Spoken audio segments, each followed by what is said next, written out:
स्पर्धेतला अजून एक महत्वपूर्ण अशा पद्धतीचा मॅच एक बाजूस कोडमा गाव आणि कोडमा गावातील विघ्नहर्ता क्रीडा मंडळ कोडमाचा संघ या ठिकाणी आपण पाहतोय, तर एक बाजूस वालोपे गाव आणि पंचकृषीतला एक टॅलेंटेड अशा पद्धतीच्या खेळाडूंचा संच या ठिकाणी म्हणजेच या ठिकाणी आई सोनाई भगवंत वालोपे हा संघ जरूर या ठिकाणी आपण पाहतोय, ज्या संघातला या ठिकाणी आपण मयुरेशला मैदानामध्ये पाहतोय. 11 अकराची जर्सी आहे, परंतु नेहमीच एक नंबरची भूमिका सडाईच्या माध्यमातून या खेळाडूची या ठिकाणी होते. तोच खेळाडू मयुरेश या ठिकाणी चढाई करतोय आणि चढाई मधला पहिला गुण फार जबरदस्त रित्या या ठिकाणी प्राप्त केला जातोय. तरी देखील फार चांगल्या पद्धतीच्या या ठिकाणी गुण प्राप्त केल्याचं तदनंतर या ठिकाणी निषाद अशा पद्धतीचा खेळाडू एका छोट्या वयात देखील सगळ्या पद्धतीचा खेळ केलेला आहे. तो खेळाडू इथे याच खुलागट कबड्डी स्पर्धेत पाहायला भेटतो. त्याची देखील चढाई जर पाहिली ना तर समोर बेस्ट ऑफ सेवेचा डिफेन्स अर्थात येलो आर्मी ती म्हणजेच वालोपे संघाची आणि त्या संघातला एक जबरदस्त खेळाडू अर्थात कित्येकदा सर्वोत्तम खेळाडू, सर्वोत्तम पकड आणि सर्वोत्कृष्ट चढाई अशा चषकाने ज्या खेळाडूला गौरवलं गेलेलं आहे तोच प्रणय शिरकर ही चढाई या ठिकाणी करतोय, परंतु इथे स्लिप झालाय. चुकी होते, चुकीला माफी नाहीये. फायदा अर्थात होतोय तो म्हणजेच विघ्नहर्ता कोडमा संघाला.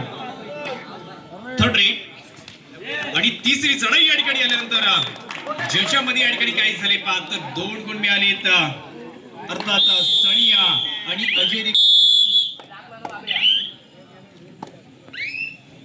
पुदेश एकदा 3-1 अशा पद्धतीचा मॅच, परंतु ज्याने या सामन्यातला पहिला अशा पद्धतीचा गुण प्राप्त केला होता तोच खेळाडू अर्थात इलेक्शन मैदानामध्ये मॅच फ्रॉम सोलाई वालोपे संघाचा मयुरेश कदमला देखील इथे मात्र पाहतोय. 3-1 चा मॅच, 2चं लीडअप अर्थात या ठिकाणी विघ्नहर्ता क्रीडा मंडळ कोडमा या संघाकडे ही आघाडी देखील असेल. 3-1 अशा पद्धतीचा मॅच देखील जरूर मैदानामध्ये आपण पाहतोय. 3-1 चा या ठिकाणी मॅच मैदानामध्ये खेळला होते. प्रतिस्पर्धी संघातील पहिले तर महत्त्वाचे 3 खेळाडू जे मैदानाच्या बाहेर या ठिकाणी गेलेत आणि त्याचवेळी निखिलची चढाई या ठिकाणी आपण जरूर पाहतोय. अर्थात बेस्ट ऑफ 4 समोर या ठिकाणी 4चा डिफेन्स तो म्हणजे झोलाई वालोपे संघाचा, ज्याच्यामध्ये निलेश, मयुरेश, साहिल आणि तदनंतर विनायक अशा पद्धतीचे 4 खेळाडू जे या ठिकाणी खेळ करतायत. प्रथमतः अशा पद्धतीच्या या ठिकाणी इथे देखील आता देखील या ठिकाणी मात्र पाहिजे की इथून कोणता संघ उच्च दर्जाचा खेळ करणार याच्यामध्ये देखील नजर आहेत, परंतु अशा या ठिकाणी सुटका करण्याचा प्रयत्न आहे आणि सुटका देखील निरंक अशा पद्धतीने या ठिकाणी केलेली आहे. ज्या खेळाडूने दोन्ही गुण अर्थात वालोपे संघासाठी प्राप्त केले तो मयुरेशला देखील या ठिकाणी पहिले. ज्याने काय झाले तर या संघाचा 1 लाख मोलाचा असणारा खेळाडू अर्थात प्रणय मैदानामध्ये या ठिकाणी आलाय आणि त्याच्यानंतर या ठिकाणी मात्र पाहिजे इथे मात्र जबरदस्त पुशिंग अर्थात मयुरेश कदम दोन्ही भूमिकेत चांगली कामगिरी आहे. चढाई मधले 2 गुण आणि पकडी मधला 1 गुण अशा पद्धतीचे 3 गुण या मयुरेशने प्राप्त केलेत. ज्याने सामना कसा झालाय मात्र 0-3 इक्वल पद्धतीचा मॅच, म्हणजे कोणताही संघ आघाडीपती नाहीये, कोणताही संघ पिछाडीपती देखील नाहीये. समसमांतर अशा पद्धतीची या ठिकाणी कामगिरी आहे आणि समसमांतर कामगिरी असताना आता मात्र डावा कोपऱ्याचे खेळाडू निखिलने जबरदस्त पकड केली. 4-3 अशा पद्धतीचा या ठिकाणचा मॅच असेल. सागर कोडमा आणि केदारनाथ कोडमा कातळवाडी दोन्ही संघांसाठी हा महत्वपूर्ण पहिला पुकार आहे. आपण सज्ज राहायचं आहे. सागर कोडमा आणि केदारनाथ कोडमा कातळवाडी, त्याचप्रमाणे दत्तकृपा आगवे आपण या ठिकाणी दाखल झाला असाल तर आयोजकांपर्यंत यायचं आहे. आपण आल्याचं रिपोर्टिंग या ठिकाणी करायचं आहे. चालू साधनं या ठिकाणी विघ्नहर्ता कोडमाडिया बलांडिया झोलाई वालोपे या संघाच्या माध्यमातून देखील पाहतोय. आणि कालची रात्र ज्या खेळाडू गाजवली होती ना अर्थात मार्कंडीची स्पर्धा, ज्या स्पर्धेत चांगल्या पद्धतीचा पकडीचा खेळ देखील या खेळाडूच्या माध्यमातून आपण पाहिला होता तोच सनी साळविया इलेक्शन मैदानामध्ये देखील आहे. 4-3 अशा पद्धतीचा मॅच आणि ज्याच्यामध्ये इथे देखील इक्वल आहे अशा पद्धतीचा एक पूर्ण स्वरूपाचा परंतु फार जबरदस्त अशा पद्धतीचा गुण त्याचा खेळाडू खाते देखील दाखल झालेला आहे. तदनंतर या ठिकाणी निशाची ही चढाई या ठिकाणी आहे. ज्याने काय केलं तर एक्सेलरेट केलं जातंय, स्पीड केला जातो आणि वेगवान अशा पद्धतीच्या हालचाली करून उजवा कोपराक्षक विनायक वरती या ठिकाणी आक्रमण आहे. विनायकला मैदानाच्या बाहेर जावं लागेल आणि सामना जर पाहिला तर तराजू प्रमाणे आहे. कारण सामना कधी या ठिकाणी विघ्नार्थ कोडमा संघाच्या दिशेने पळतोय, कधी सामना या ठिकाणी झोलाई बालोपे संघाच्या दिशेने पळतोय. अशा पद्धतीच्या या ठिकाणी एक बेस्टचा मॅच मैदानामध्ये जरूर चाललाय. सर्वांचं लक्ष या सामन्यामध्ये देखील आहे की इथून कोणता संघ जिंकणार आहे. आणि अशा पण या ठिकाणी पहा, इथे एकाच जागेमध्ये फुटवर्क झाला, त्याचा अचूकरित्या फायदा घेतला जातोय. महत्वाची पकड अर्थात उजवा कोपरक्षक खेळाडूने काही जबरदस्त पकड केली. बॅक पकड मैदानामध्ये केली जाते. सरी सारखा महत्वाचा खेळाडू जो देखील मैदानाच्या बाहेर जातोय. आणि त्याच मी जर आकडेवारी पाहिली तर 6-4 म्हणजे चौफेर अशा पद्धतीचा या ठिकाणी कबड्डी खेळ मैदानामध्ये देखील होते. त्याच मी महत्वाचे खेळाडू मैदानाच्या बाहेर गेलेत. कोपरक्षक खेळाडू अर्थात साहिलला देखील पाहतोय. त्याच्या साथीला आपण डाबा कोपरक्षक निलेश देखील आहे आणि त्यानंतर युवा टॅलेंटेड मयुरेश देखील आहे.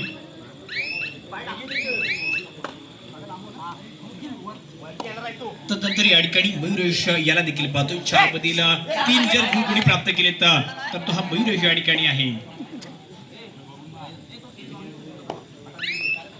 6-4 अशा पद्धतीचा मॅच. त्याच मी मात्र तुषार घाणीकरची ही लढाई या ठिकाणी असेल. समोर 3 साडेपेन्स निलेश, साहिल आणि मयुरेश खेळाडू या ठिकाणी इथे पकड करणार का?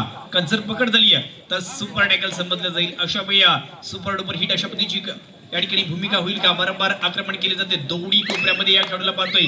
दबाव देण्याचा प्रयत्न असेल परंतु या दबावातून देखील आम्ही बाहेर पडणार हे मात्र आजच्या सत्रामध्ये सांगितलं आहे.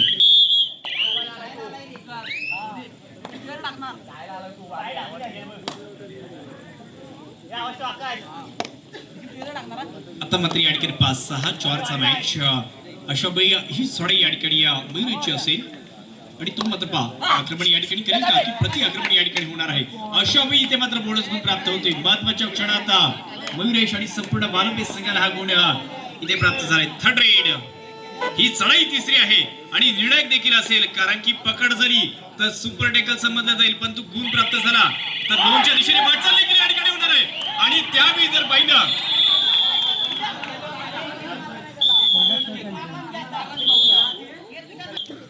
अर्थात 7-6चा मॅच जरूर मैदानामध्ये आपण पाहतोय.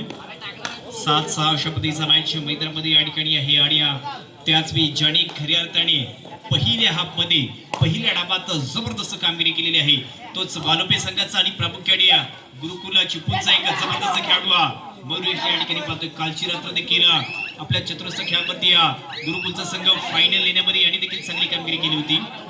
आणि तो खेळाडू आजच्या सत्रात आपल्या गावचा स्थानिक संघ अर्थात बालोपेच्या स्क्वॉड मध्ये देखील त्याला या ठिकाणी पाहतो. 7-6चा मॅच. परंतु ज्याने पहिल्या मध्ये या ठिकाणी एक महत्वाचा गुण प्राप्त केला होता तोच हा चढाईपटू एक्सपीडी अशा पद्धतीचा आहे. अर्थात निशाची ही चढाई वारंवार अशा पद्धतीचा डाबा कोपरक्षक ज्याच्यावरती आक्रमण करण्याचा हा प्रयत्न देखील होतोय. परंतु एक आणि लाख मुलाची आघाडी देखील या ठिकाणी आहे. आणि त्याच वेळी जर पाहिलं तर उजवा कोपरक्षक खेळाडू अर्थात अजय शिरकरला या ठिकाणी बाद केले होते. अजय देखील मैदानाच्या बाहेर जातोय. आता या ठिकाणी पहा 7-7 अशा इक्वल पद्धतीचा मॅच. म्हणजे 7 आकडा किती लकी आहे मित्रांनो माहिती आहे का? कारण या सामन्याचे जर खेळाडू पाहिले तर दोन्ही संघात 7-7 खेळाडू आहेत.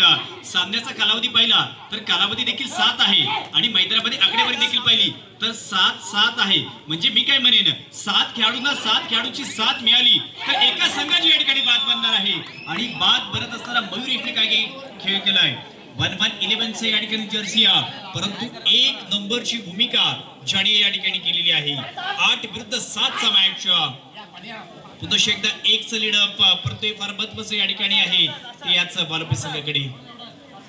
8-7 अशा पद्धतीचा मॅच मैदानामध्ये जरूर या ठिकाणी चाललाय. सर्वत्र चर्चा आहे की इथून कोणता संघ जिंकणार आहे. परंतु हे निश्चित सांगू शकत नाही कोणता संघ जिंकेल. परंतु मी एवढं सांगेन की उर्बदाच्या कालावधीमध्ये जो संघ चांगला खेळ करेल आणि जो कमी चुका करेल तो संघ या ठिकाणी जिंकणार आहे. दत्तकृपा आगवे आपण आला असेल तर नाव नोंदणी करायची आहे, रिपोर्टिंग करायचं आहे. दत्तकृपा क्रीडा मंडळ आगवे आपला देखील आजच्या सत्रामध्ये सामना आहे. आपला जर संघ दाखल झाला असेल तर एक प्रतिनिधी बरोबर आमच्या दिशेने आयोजकांच्या दिशेने पाठवायचा आहे. 9-4 अशा पद्धतीचा मॅच.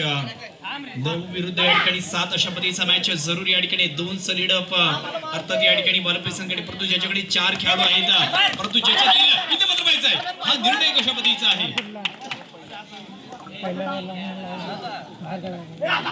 अर्थातच एक खेळाडू तो म्हणजेच साहिल तांबिटकर या ठिकाणी बाद झालाय. साहिल मैदानाच्या बाहेर गेलाय, परंतु जाणीय मागील एक चढाईत सर्वांग सुंदर अशा पद्धतीचा बोनस स्वरूपाचा गुण प्राप्त केला होता. तोच या ठिकाणी एक डाव्या शैलीचा आणि महत्वाचा अशा पद्धतीचा या ठिकाणी प्रणयला देखील पाहतोय. 9-8 चा मॅच, शेवटच्या 4 मिनिटांचा कालावधी आहे. Last 4 minutes. वालोपे 9 आणि विघ्नहर्ता 8. 9 विरुद्ध 8, शेवटची 4 मिनिटे. 9 विरुद्ध 8 अशा पद्धतीचा मॅच. काही सामना चालले आणि अतिशय रंगतदार पद्धती या ठिकाणी प्रत्येक सामन्याची उत्कंठ या ठिकाणी लागली की काय होणार आजच्या सत्रामध्ये ते देखील पाहिलं जाईल.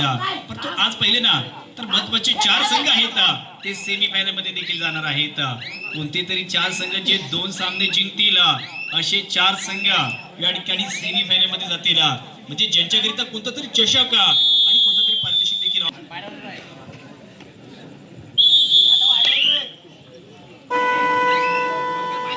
थर्ड रेड, तिसरी चढाई वालोपे संघ यामध्ये प्रणयची सुरुवात केली जाते. जो सामना जिथे थांबला होता ना तिथूनच सुरुवात आहे.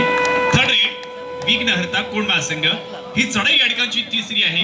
निखिलच्या माध्यमातून या ठिकाणी चढाई केली जाते आणि ज्याच्यामध्ये जर पाहिला तर या ठिकाणी हा चढाई मधला गुण आहे. अर्थात मयुरेश या ठिकाणी बाद झालाय आणि शेवटच्या 3 मिनिटांपेक्षा फार कमी मिनिटांचा खराब या ठिकाणी शिल्लक आहे. त्याच मी इथे जर पाहिला तर हाच एकंदरीत शेवटचा खेळाडू निलेश चढाई करतोय. गुण प्राप्त करणं फार गरजेचं आहे. शेवटचा खेळाडू आहे.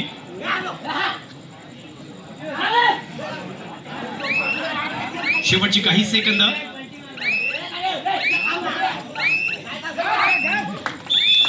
आणि अशा मी नोंद दिला होते, परंतु बोनस स्वरूपाचा गुण वालोपे संघाला आणि या नोंद स्वरूपाचे 3 अंक अर्थात विघ्नहर्ता कोंडमा संघाला. शेवटची 2 मिनिटे 10-13 आणि 2 मिनिटांच्या कालावधी 3 ची आघाडी कमी करावी लागेल ती आज वालोपे संघाला.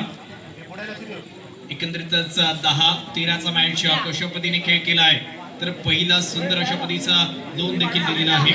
शेवटचा पुकार दिला जातोय सागर क्रीडा मंडळ कोंडमा विरुद्ध केदारनाथ कोंडमा कातळवाडी. दोन्ही संघांना शेवटचा पुकार. सागर क्रीडा मंडळ कोंडमा विरुद्ध केदारनाथ कोंडमा कातळवाडी, दोन्ही संघांना शेवटचा पुकार. आता मात्र अत्यंत महत्वाची चढाई या चालू सामन्यातली सनीच्या माध्यमातून केली जाते. परंतु इथे मात्र व्हायचं आहे बोनस प्लस पॉइंट आणि हा सामन्याचा प्लस पॉइंट ठरतोय. फक्त 1 ची आघाडी शिल्लक.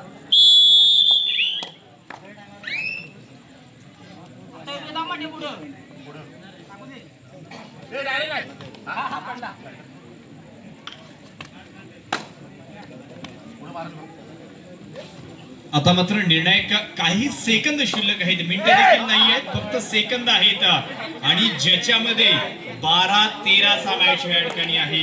1 चं लीड अजून या ठिकाणी वालोपे संघाकडे असेल. हा निर्णायक चढाई आहे आणि ज्याच्या अगोदर या चढाई पटरी 12-13 चा या ठिकाणचा मॅच. परंतु अशा या ठिकाणी जबरदस्त कामगिरी करून एकंदरीत सामना इक्वल केलेला आहे. थर्ड रेड म्हणजे आता या चढाईमध्ये कोणता तरी संघ जिंकणार आहे. या चढाईमध्ये कोणता तरी संघ जिंकणार आहे आणि या ठिकाणी 13 विरुद्ध 13 चा मॅच जरूर आपण पाहतोय आणि माझ्या मते ही शेवटची चढाई चालू सामन्यातील आणि हा बोनस स्वरूपाचा गुण देखील प्राप्त झाला. या चालू सामना संपतोय आणि चालू सामने आता